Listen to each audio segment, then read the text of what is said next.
ప్రభు నామమున మీ అందరికీ వందనాలు.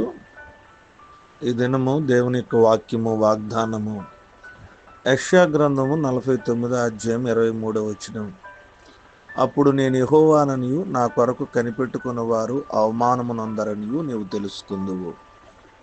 ప్రియమైన దేవుని బిడ్డలారా, దేవుని మీద ఆధారపడిన తరువాత మన జీవితంలో కొన్ని పరిస్థితులు దేవుని నుంచి నేను ఆశించినవి ఇంకా పొందుకోలేదు కదా, దేవునితో నేను ఇన్ని సంవత్సరాలు జీవిస్తూ ఉన్నాను కదా, ఆయన్ని అంగీకరించాను కదా, నా జీవితంలో ఈ సమస్య పోకపోవడము, ఈ ఆశీర్వాదం పొందుకోకపోవడము, ఈ దీవెన పొందుకోకపోవడం వల్ల నేను ఎక్కడైనా అవమానపరచబడతానేమో, ఎవరి దగ్గరైనా నేను చులకనగా ఉంటానేమో అనేటువంటి స్వభావం మన జీవితంలో కొన్నిసార్లు మనకు కలుగుతూ ఉంటుంది. ప్రియమైన దేవుని బిడ్డలారా, దేవుని ఎరిగినటువంటి వీరి జీవితాల్లో ఎలాంటి ఏంటి, ఎందుకు వీరి జీవితాల్లో దేవుణ్ణి పొందుకోలేదు, ఈ కుటుంబాల్లో ఎందుకు ఈ పరిస్థితులని అనేక మంది మనం చూసి అవమానపరుస్తారేమో, అవమానకరంగా మనం ఉంటామేమోనన్న ఆలోచన మనకు కలుగుతూ ఉంటుంది.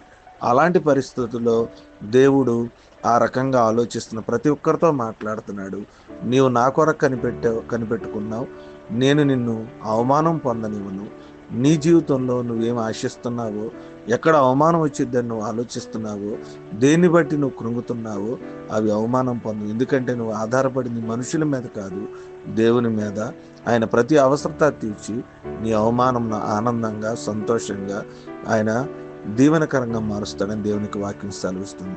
దేవుని కొరకు కనిపెట్టబడినటువంటి వారు, దేవుని అడిగినటువంటి వారు, దేవునితో ఉన్నవారు ఎప్పుడు కూడా అవమానపరచబడరు.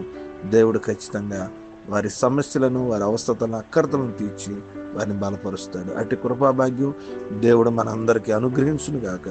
ఈ కొద్ది మాటలు మన వెనుకల్లో దేవుడు ఫలించును గాక. ఆమేన్. మహాపరిశుద్ధుడా మీకు వందనాలు, మహోన్నతుడా మీకు స్తోత్రాలు. ఈ ఉదయకాల సమయంలో మీ పాసందుకు రావడానికి మీరు ఇచ్చిన అవకాశం బట్టి మీకు వందనాలు.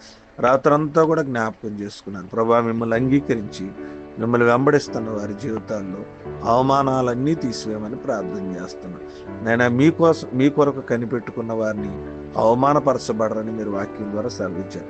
వారి జీవితాల్లో అప్పులు బట్టో, అనారోగ్యాలు బట్టో, ఆర్థిక సమస్యలు బట్టో మేము అవమానపరచబడుతున్నామని వారు అవమానపరచబడుతున్నాం అని గ్రహించినప్పుడు అవమానం దేవుని నుంచి పోతుందని, దేవుడు వారికి ఉన్న అవసరతలు తీర్చి వారిని బలపరుస్తాడని వాక్యం ద్వారా మీరు మాట్లాడారు. ఈరోజు ఈ ఉదయకాల సమయంలో వారికి ఉన్న ప్రతి బాధ, అవసరత తీర్చి బలపరచని ప్రార్థన చేస్తాం. వివాహ దినాలు, పుట్టినరోజులు, అనారోగ్యాలు, ఆర్థిక సమస్యలు, వాతావరణ పరిస్థితులు మీ సన్నిధి, మీ కృపంచి ఈ దినదీవులతో మమ్మల్ని అందరినీ నింపమని ఈ ప్రార్థన ఇస్తున్నాం నడుచున్నాను తండ్రి. ఆమేన్.